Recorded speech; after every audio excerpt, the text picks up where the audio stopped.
seeing another Thursday. This platform is called SPIRIKOKO.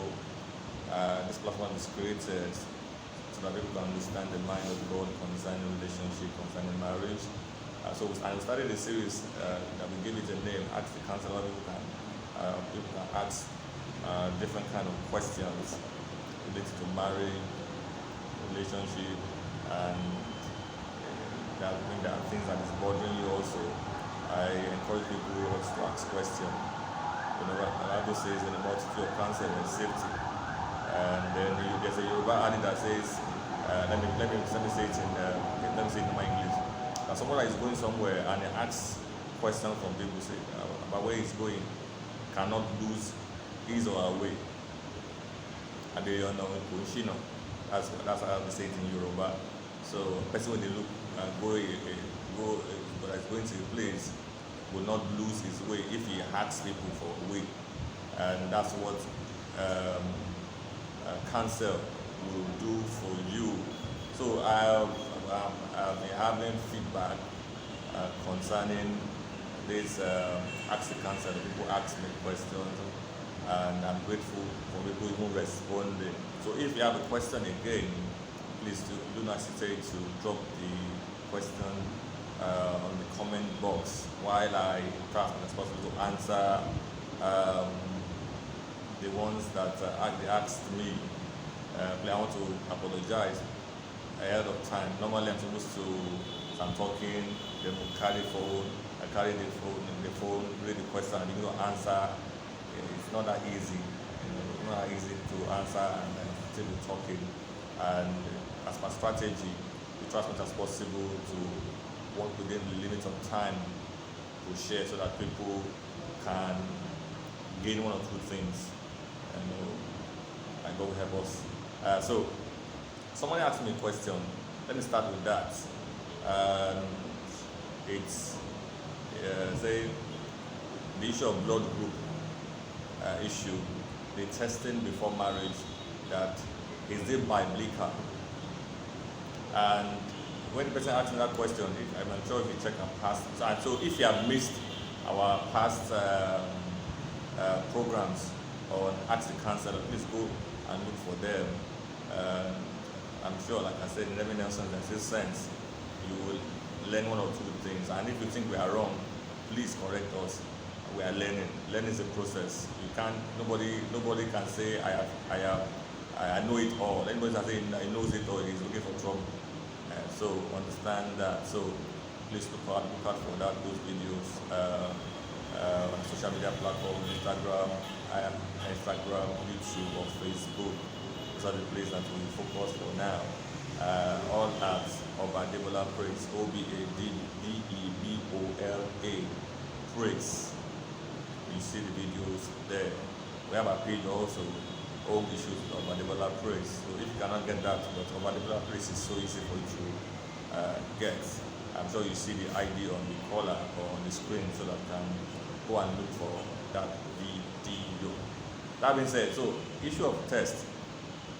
Now I will tell you general view, people's opinion, and I'll tell you my own, and you now decide for yourself. And there's so many school of thoughts. One says that to avoid wahala, to avoid problems tomorrow, then there's a need for you to do a test. Another one says, if you are a child of God and you trust God, that God is faithful, then what is the need for you to do a test? So the question is it biblical? My answer is no. There's no place in the Bible that says you should do a test, whether genotype test. There's another one, a test, fertility tests, to know whether the man is potent, the woman is potent, as in the eggs are working, every part of the body system is working, the womb is there. Yes, I understand that people these days, even Christians, lie. We've heard stories of a man who is impotent and then gets to marriage, and then on the D-Day after wedding for them to do kiriwawa or do something, as normal couples do. The man couldn't do anything. We've had stories about the woman has removed her womb, removed completely her womb, and to find out later that, so a school of thought advised that to avoid that, all the complication, there are tests that should be done. Some people carry disease to their marriage, some carry HIV to their marriage. Maybe before they became born again, they were going up and down, fornicating, and they became born again, and they couldn't tell their spouse that I have AIDS, I have HIV, and then later on. So some school of thought, some churches believe that, okay, it is important for certain tests to be done, blood group, blood type, to know whether the person is AA, AS, so that when you are giving birth to children, your children wouldn't be SS, to avoid unnecessary issues tomorrow, because there are so many deceptions out there. So concerning any test, any form of test, as far as I'm concerned, it is not biblical, but it is beneficial. I hope you understand my English very, very well. So for that person that asked me about blood group test, my own, how will I put it now? My own opinion about this is I don't subscribe to it. I believe in the faithfulness of God concerning it. As a matter of fact, I did not do any tests. I don't intend to do one. I've never asked my wife to do any tests before or after marriage, because the question is this. Like I was saying, I said it also last time, that when it comes to this test or no test, it means that we can encourage, even though some have started also, to have sex before marriage, to know whether the man or the woman can perform, to know whether the woman or the man, the sperm and every other thing is working very fine. Even outside of it, the medical test they will do. But the question is this: where is the place of God in all these things? That's my opinion. I'm not saying don't go and do tests or don't go and do tests. So, doing tests, whether blood group tests, whether genotype tests, whether fertility tests, as far as I'm concerned, it is not biblical, but it is beneficial. So it is your choice. Second, somebody asked me a question also. Should a parent force their child to marry a particular person? I will say no and yes. No, yes, because those days when our parents were growing up, that was the in thing. And before you marry somebody, they will have gone to the family to question, to find out, okay, this is this, okay, this place is good for you, this place is suitable. As a matter of fact, they don't check whether it's person's father or not father.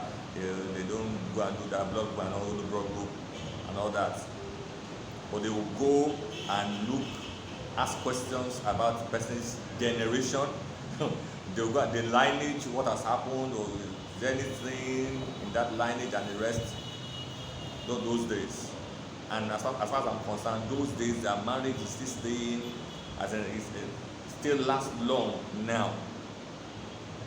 Let me pause. Please, if you are watching this, is Ask the Counselor on the platform of the SPIRIKOKO. If you have any question that is bugging you, that is bothering you, please don't hesitate to drop it on the comment box. Either maybe on social media, you are watching from Facebook, you are watching from Instagram, you are watching from YouTube. Please drop your question, your comments, your reservation concerning these issues that we'll be discussing. I've seen some people dropping. I've seen 3 questions already. So I'm sure next, like I told you, it's not easy for one to be talking and then still be asking questions, because we want to work according to time. So I'm talking about should somebody ask, should a parent force their daughter, sometimes the boy or the girl to marry a particular person? I said yes and no. Yes, because those days, that was the thing that does happen. They say, okay, you are married, they marry they will marry their daughter, marry their son to families, understanding they will have done research concerning the family, and then those marriages last long than now. Then for my no answer, I believe in free will. I believe in choices. I believe in the person deciding for him or herself. So this person is who I want to marry.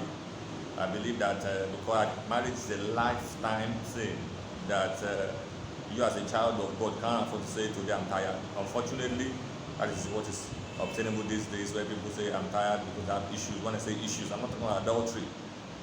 Issues like barrenness, issues like money issues, issues like sickness, issues like things that maybe it's overwhelming them, and then they feel that the best way to get out of whatever that they are facing is to end the marriage. Even Christians, I've seen Christians within 1 year, children is not coming, they look for another person. Even Christians, that is, elders, leaders, pastors, advises that, and that is not what God says. Don't forget, this person was called the SPIRIKOKO, the way God wants it. God hates those who are over righteous. God hates those who are over spiritual, and that's the meaning of SPIRIKOKO. Those who are over righteous, who are over spiritual. So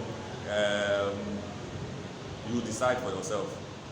Unfortunately, even these days, our girls, they don't even look for parents' consent. Just go and they make you do certain things, and that's all.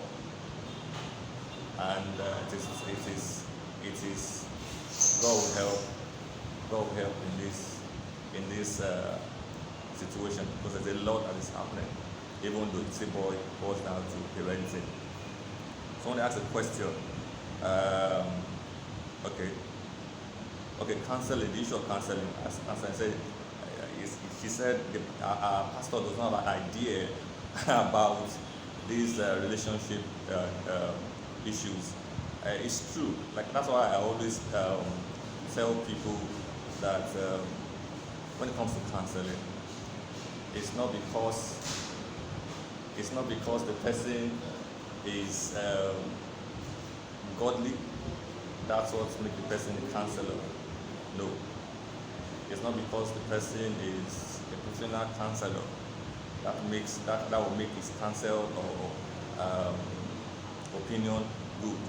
It has to be balanced, meaning he or she must be godly and a professional counselor. So your pastor can be a godly person, but because he or she is not trained, he is not balanced, it will put you into trouble.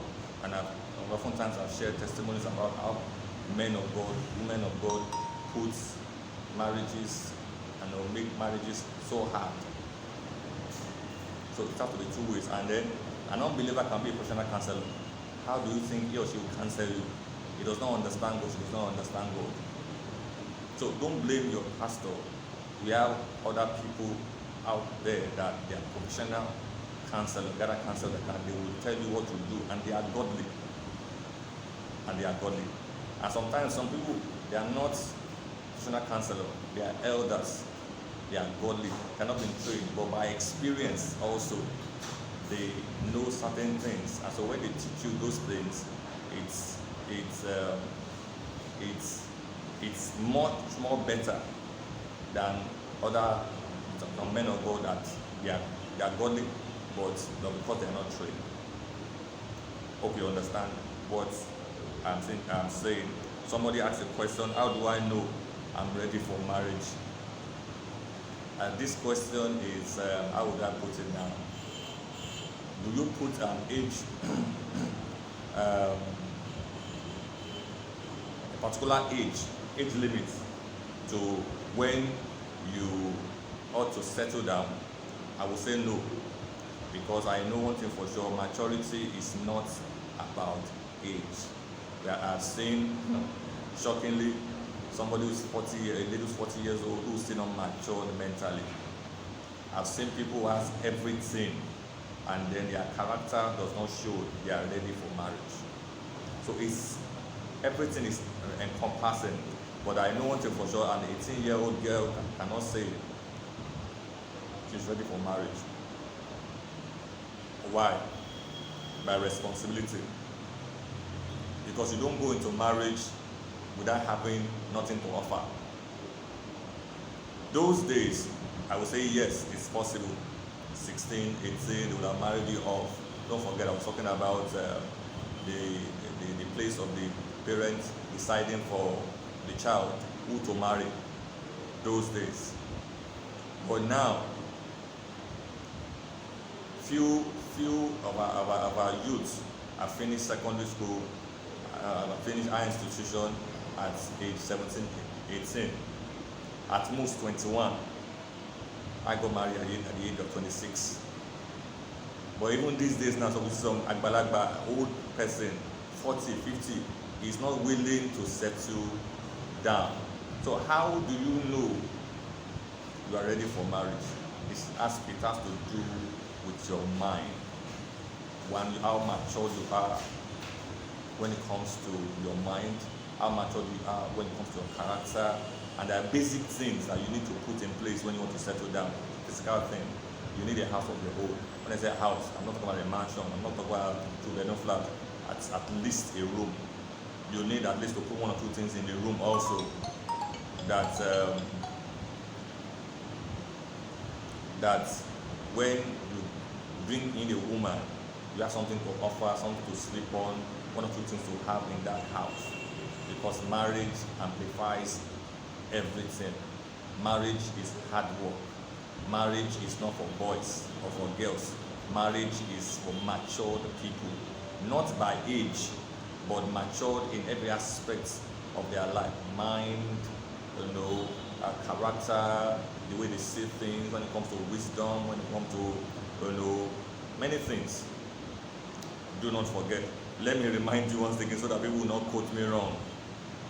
When it comes to the issue of test that somebody asked me about, please, like I said, it's not biblical. I'm not deciding for you, but it is beneficial. Do you know? Like I always tell people, it will still go worse, because I had another one that says you can decide. Now, I told the person, is it not abortion? So you can decide, okay, this one you don't want it. As in, after you sleep with your wife, find out that you are there's a possibility of pregnancy, and then they do test, find out that maybe the baby that is coming is a boy or a girl. You can flush it out. I had it, and it's very, very expensive. Or the baby that is coming up, this is the blood group, and you can flush it out. And I was telling that person, is this not abortion? And then even the person is even the pastor. So, like I said, it's not biblical, but it's beneficial to avoid many things. And because people these days are deceptive, people these days are not telling the truth. I'm talking like Christians are not telling the truth. But my own stand as a child of God, knowing who God is, knowing He is faithful, any form of test, I don't do. And I stand by it, and it has worked for me. You understand what I'm saying? So that being said, finally, there's a question that is shocking to me that somebody asked last week. I don't understand if this person is a child of God. So what do I do when I'm in love with many men? Let me, so that I don't know whether you heard me. So what do I do when I'm in love with many men? I don't understand how can you be a child of God and you be in love with many men. Understand there's difference between love and lust. For you to ask this question, I can say categorically that this is infatuation, because you cannot love more than one man.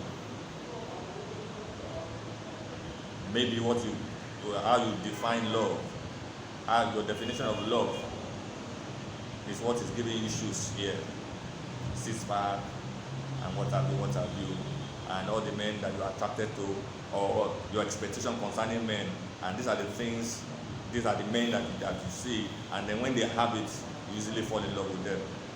And that's not the definition of love, because it is not right for you to be a child of God and be in love with many men.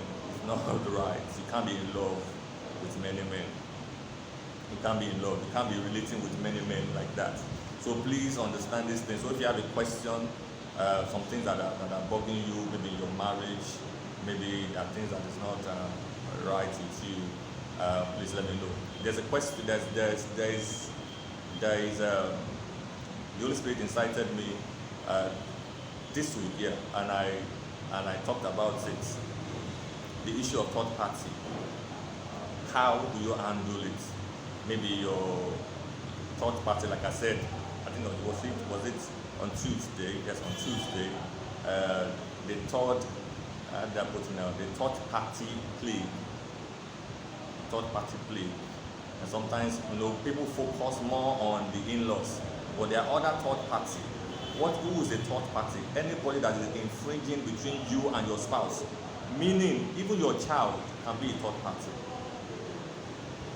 Your child, your son, your daughter can be a third party.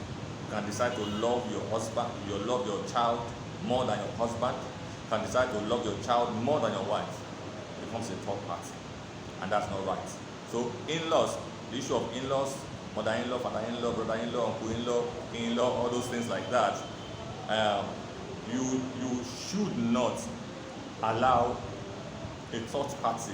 Even your maid, your house help, houseboy, housegirl can be a third party.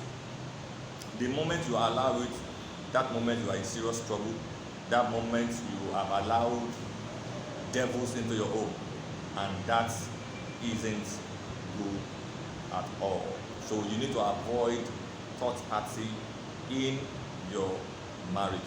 If you have missed that video, please go and look for it. I give detailed information that will help you, combat the issue of third party. Because whether you like it or not,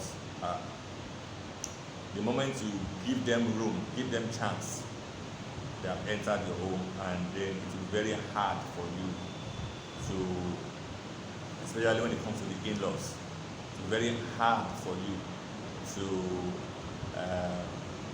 let them go, because family is family. Family is family. That being said, please, we have other programs that we'll do. Yesterday we have the reality platform program. It was powerful from Bishop Oedipo. He made a statement. Some rich people think they are helping God by giving to the work of God. Bishop Oedipo said something. Said you don't sponsor the work of God. You can't give to God. By responding to help, to give aid, you are helping yourself. The platform is the reality, and like today is the SPIRIKOKO, and we tagged it. We started a series called Ask the Counselor. So for the reality platform is we have a series that we have started learning from great men. And yesterday, the reality platform, Bishop Oedipo talked about the secret of prosperity. Short but powerful. If you have missed the video, please go and look for it at Obadebola Praise on a various platform. And let me also encourage you. Every social media have their own strategy. They call it algorithm. So for you to constantly get our videos, our programs on YouTube, subscribe to our YouTube channel. Still at Obadebola Praise. Instagram, same thing also, so that as we have any program or do a video, you will instantly receive an information about this video. Facebook also, same thing also, even though Facebook these days it has become something else. But you get, in and out to follow us, you get information about what we do. Come next 2 weeks, as November 7th to be precise, we have a program that we want to bombard the street with. It is our program, every year program, the Outpouring. And this time around, we call it the Outpouring Street Party Praise, tagged Wonders of Worship. Whoa! And because we want to do it on the streets, on sites, under Limosho, Lagos, Nigeria.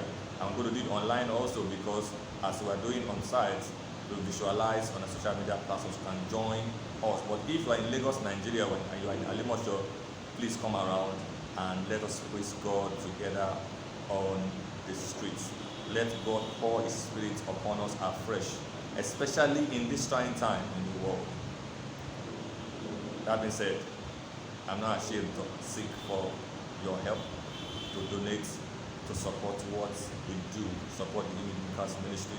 There's a lot that we do that we know that as you support us to go along. Don't forget, the gospel will be preached with money, and it's expensive these days. But you help, you will make this work easier for us by supporting us. So I'm sure you have been seeing our details on the screen, on the collar. Please be covenant partners of the Image Makers work, and the Lord will bless you in Jesus' name. Midnight Christ is every Friday with you, 12 midnight every Friday. 12 midnight every Friday. You can't afford to miss the program. Men ought to pray and not to faint. Pray without ceasing. Pray until something happens. Let's come and pray together for 20, 30, 40 minutes. And then I'm sure the Lord will bless you. Like come this Friday, which is tomorrow, from frustration to fulfillment is what we want to pray about. You can't afford to miss the video. The Lord bless you in Jesus' name. Help us share, let us help us share content. It won't do any harm. As we are doing programs like this, just click the button share to your friends, share to your timeline, share to your groups, and so that people can be blessed by this. And I dare to say this, we are not looking for viewership, we are looking for how we can impact people, how can be a blessing to people, so that God can also pay us. He's a rewarder of them that diligently seek Him. To do that, God bless you in Jesus' name. So see you next week at the main Devola Praise. I know. Shalom.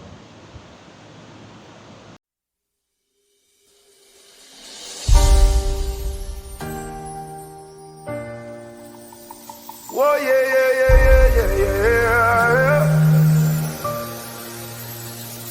You are mighty God, mighty God. Whoa, yeah.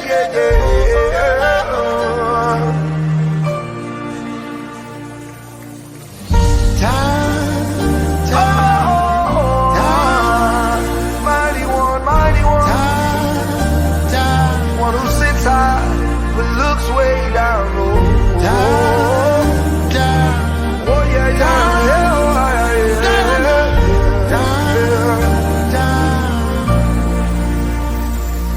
You are good, you are kind, you are more than these.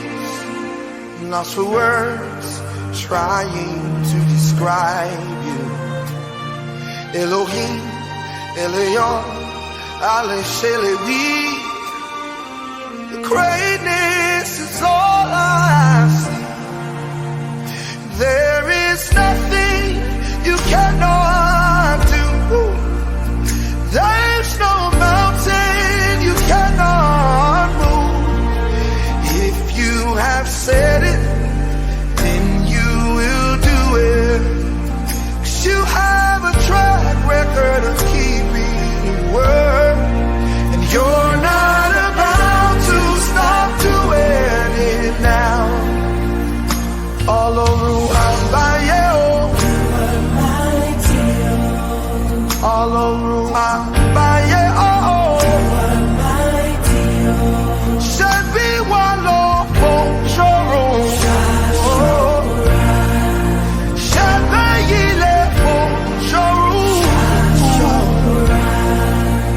all over Ambaye.